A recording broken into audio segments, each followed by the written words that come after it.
Olá, queridos. Eu sou o pastor Israel, espero que você esteja bem. Nós estamos aqui na plataforma de ensino da Igreja Batista, no pódio, no curso Casamento em Foco. Chegamos na nossa 7ª aula. Estaremos falando nessa 7ª e 8ª aula sobre dinheiro. Nas 4 primeiras nós falamos sobre comunicação, depois falamos sobre sexo, agora a gente vai falar sobre dinheiro, né? A gente chega no último ponto, né, daquelas 3 áreas que nós falamos que são áreas que tem mais conflito dentro do casamento. A primeira, comunicação, sexo e agora dinheiro. Eu quero falar sobre os conceitos espirituais, né, que dizem respeito ao dinheiro. Aplicarmos esses conceitos espirituais na nossa vida, porque são importantes. E nós temos que entendê-los, aprendê-los, porque um dos grandes problemas, né, em relação ao dinheiro, como a gente viu em relação ao sexo, é a falta de informação e a informação errada. Então a nossa fonte, né, de ensino é a palavra de Deus, é o lugar onde nós queremos ouvir a vontade de Deus, o entendimento de Deus, o que Ele nos ensina, né? O dinheiro em si, ele não é neutro, ele carrega a intenção, ele carrega poder. Para uns, né, ele é o fim, para outros, ele é o meio. E essa questão de fim e meio, ela é muito importante. Quando a gente faz com que o dinheiro é o fim, ou seja, a gente trabalha para ter dinheiro, né, a gente está transformando o dinheiro em mamon. Quando a gente fala que o dinheiro é um fim, ou seja, ele é um instrumento de algo, a gente pode se colocar dentro do principal fim, do principal objetivo, que é servir a Deus, glorificar a Deus. E quando o dinheiro faz isso, ele é uma grande bênção. Quando nós colocamos o dinheiro em primeiro lugar, ele se torna uma maldição. A gente aprende que nós não devemos servir a 2 senhores. Ou servimos a Deus com tudo que temos e somos, ou servimos o dinheiro, né? Quando nós damos lugar para ele, que é lugar de Deus. Deus, ele é provedor, Deus, ele é Senhor, Deus é aquele que nos dá todas as coisas. Se nós perdermos Deus, nós não teremos nada. Se nós perdemos dinheiro, nós podemos ter em Deus a capacidade, a possibilidade de sustento, de influência e de vida. Então o dinheiro não é poderoso. O dinheiro faz parte de um processo, ele faz parte de um propósito. Quando nós entendermos bem isso, nós colocaremos o dinheiro no seu devido lugar e ele fará o seu papel na nossa vida, né? Toma cuidado, o dinheiro não pode roubar o lugar de Deus, né? Porque se ele tomar o lugar de Deus, ele se tornar uma maldição. E se ele torna uma maldição, ele pode até acabar com o nosso casamento e pode acabar com a nossa vida.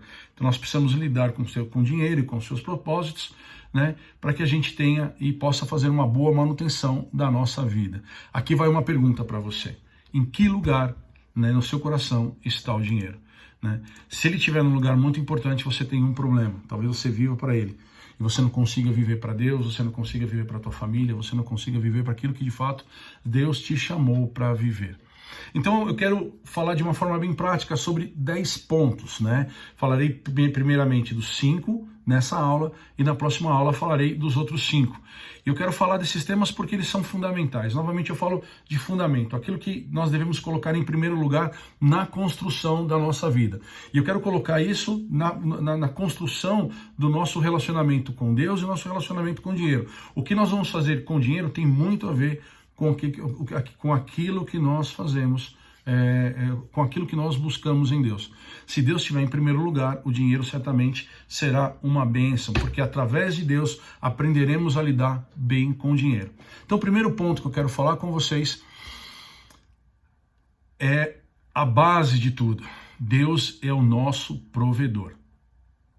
Lá em Filipenses capítulo 4, versículo 19, Filipenses 4, 19 diz assim: o meu Deus, segundo as suas riquezas, suprirá todas as vossas necessidades em glória por Jesus Cristo. Ou seja, Deus é meu provedor. Deus é o provedor financeiro do meu casamento. Deus é o provedor de tudo na minha vida. O outro texto que eu separei para ler com vocês está lá em 2 Coríntios 9, 8 e 10.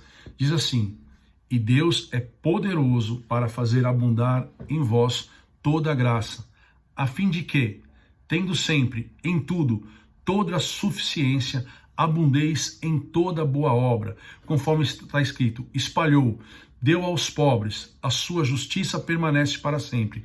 Ora, aquele que dá semente ao que semeia, também vos dê pão para de comer, e multiplique a vossa sementeira, e aumente os vossos frutos, e aumente os frutos da vossa justiça. Nós temos Deus como provedor, e em Deus nós temos várias fontes. A fonte pode mudar. A maneira de nós recebermos o nosso dinheiro, de recebermos o nosso sustento, pode mudar. Mas, a fonte, né, pode mudar, mas Deus sempre vai ser provedor. Temos que ter isso claro no nosso coração, porque se nós tivermos qualquer outro provedor que não seja Deus, nós tiraremos Deus do lugar onde Ele deve estar e Ele não aceita isso. A nossa prosperidade está diretamente ligada a entendermos os princípios divinos que faz com que a vida tenha sucesso. O segundo, busque a Deus em primeiro lugar. O dinheiro, ele nada mais é que um instrumento a ser usado para que se cumpra os propósitos de Deus. Nós precisamos lembrar que as nossas vidas, o nosso casamento, né, ele tem um propósito. E quando usamos o dinheiro, quando nós colocamos o dinheiro no lugar certo, né, quando o dinheiro está dentro desses propósitos, né, e prioridades, ele nunca vai faltar. Ele sempre estará aí para quê? Para cumprir os propósitos de Deus na nossa vida. Ou seja, se tem algo que eu tenho que buscar é entender os propósitos de Deus para mim. Quando eu entendo esses propósitos, quando eu começo a lidar com eles da forma correta, tudo que é necessário será colocado para que esses propósitos aconteçam, inclusive o dinheiro. Por isso é tão importante nós falarmos de buscarmos a Deus em primeiro lugar. Outro ponto que eu acho muito bacana, está lá em Provérbios 16:9, é obedecer a Deus. Obedecer a Deus é confiar a Ele o amanhã, ou seja, depender de Deus, se submeter a Deus, é como nós estivéssemos colocando na mão dele o nosso futuro, é confiar a Ele o nosso amanhã. O que vai acontecer comigo? Se eu estiver com Deus hoje, eu posso ter certeza que eu terei o melhor. Lá em Provérbios 16:9 diz assim: o coração do homem planeja o seu caminho, mas o Senhor lhe dirige os passos. Ou seja, nós podemos fazer tudo que é bom, tudo que é correto, trabalhar, se dedicar, fazer o melhor, as melhores escolhas, né? Isso é bom, isso é correto.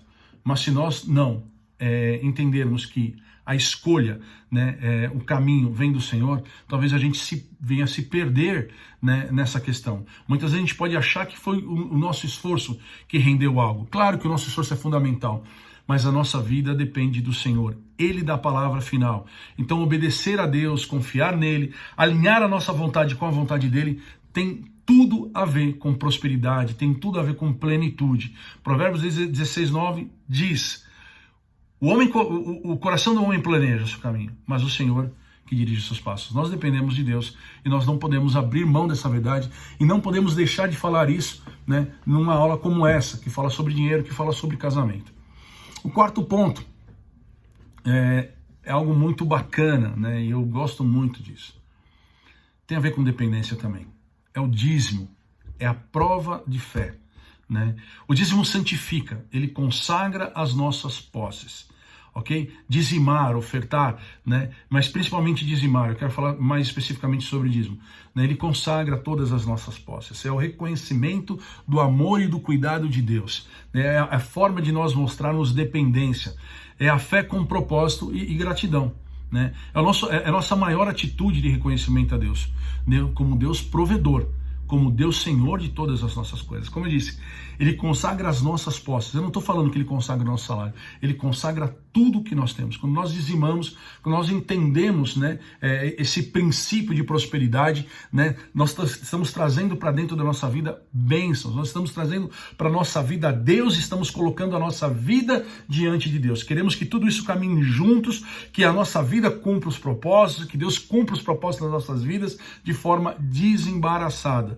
Né? Dizimar é como nós estivéssemos celebrando a nossa gratidão, como nós estivéssemos celebrando, né, o senhorio de Deus sobre as nossas vidas. Né? Mais do que o dinheiro, Deus quer os nossos corações, quer que nós tenhamos intenção clara do que Ele é e de que nós somos e o quanto nós precisamos dele e o quanto o nosso dinheiro é importante para esse relacionamento dos propósitos de Deus. Então, não entenda o dízimo como algo pesado, como algo que seja obrigatório, embora ele seja obrigatório no cumprimento de princípios, mas como uma oportunidade de você glorificar a Deus e de você trazer Deus para dentro das suas coisas. O outro ponto que eu quero falar, o quinto ponto, seja generoso com Deus e seja generoso com Deus. Deus nos ensina que Deus deve estar em primeiro lugar, né? Devemos amar a Deus acima de todas as coisas e logo em seguida amar ao próximo. Ou seja, nós temos um chamado de sermos, nós temos um chamado de mostrarmos Deus através das nossas vidas, de mostrarmos a bondade de Deus através das nossas atitudes. Então, quando nós somos generosos com Deus, com a sua obra, com o seu chamado, com aquilo que Ele tem nos ensinado, né, com os propósitos que Ele tem nos feito, com os desafios com que nós temos feito, nós prosperaremos. Não sou eu que estou falando, é a palavra de Deus que fala. E se você perder, né, se você investir um tempo daquilo que se você investir um tempo da sua vida na palavra, certamente você vai encontrar caminhos de prosperidade. Como, por exemplo, Provérbios 11, 25, que diz assim: a alma generosa prosperará. Aquele que atende também será atendido. Nós temos necessidades. Esse texto não está falando de troca, ele está falando de um princípio. Ele está falando de uma semeadura. Né? A pessoa generosa, ele prospera, porque ele está colocando dinheiro na terra fértil. Né? Aquele que atende, ele está criando um padrão, né, de vida, de relacionamento. Ele está mostrando como deve ser feito. A pessoa que vê isso, ela vai ter a oportunidade de fazer igual. Então, Provérbios 11, 25 fala: alma generosa prospera, aquele que atende também será atendido. Eu falo que isso é um privilégio. Né? Ser generoso é um privilégio. É um privilégio de quem aprendeu um princípio e colocou em prática. Por isso hoje ele vive, né, os benefícios da prosperidade. Ele tem condição de dar, ele tem condição de emprestar, como é a vontade de Deus. A gente vai falar sobre empréstimo lá na frente, mas eu quero que você entenda que é um privilégio. Se você tem condição de ajudar alguém, se você tem condição de investir na vida de uma pessoa, é porque você entendeu o princípio. Você tem prosperado. Provérbios 3, 9 e 10 diz isso: honra ao Senhor com os teus bens. Isso é maravilhoso. E com a primeira parte de todos os teus ganhos, Deus em primeiro lugar. E se encherão os teus celeiros, e transbordarão de vinho os teus lagares. Queridos, isso é promessa. Promessa para você, homem, promessa para você, mulher, promessa para o casal. Sejam generosos, permitam que as pessoas encontrem em você atitudes de amor, atitudes de generosidade, atitudes que mostrem que Deus está preocupado com ele. E nós entendemos isso quando nós estamos aprendendo através da palavra de Deus. Por fim, eu quero ler Provérbios 10, 22. A bênção do Senhor é que enriquece, e ela não traz consigo dores. Muitas pessoas têm se perdido no que diz respeito ao dinheiro, porque não têm aplicado na sua vida, aplicado no seu casamento, né, os princípios de Deus. A bênção do Senhor é que enriquece. Então, assim, você pode trabalhar, você pode lutar por muitas coisas, estudar, e isso sim será, nas mãos do Senhor, uma ferramenta de prosperidade. Mas o principal, aquilo que realmente vai definir o seu futuro, aquilo que realmente vai te dar condição de fazer muito mais do que você sonhou, muito mais do que você imaginou, são as bênçãos do Senhor. É ela que enriquece e ela vai te tirar todas as dores, todos os sofrimentos. Então, escolha, não queira sofrer. E para que você não sofra na sua vida financeira, no seu casamento, escolha colocar Deus em primeiro lugar. Eu queria declarar bênção sobre a tua vida. Nós estamos terminando a aula 7. Na semana que vem falaremos sobre a 8ª aula, a última aula desse curso Casamento em Foco. Eu continuarei falando sobre finanças, tá bom? Que Deus abençoe grandemente a tua vida. Fica com Deus. Deus te abençoe.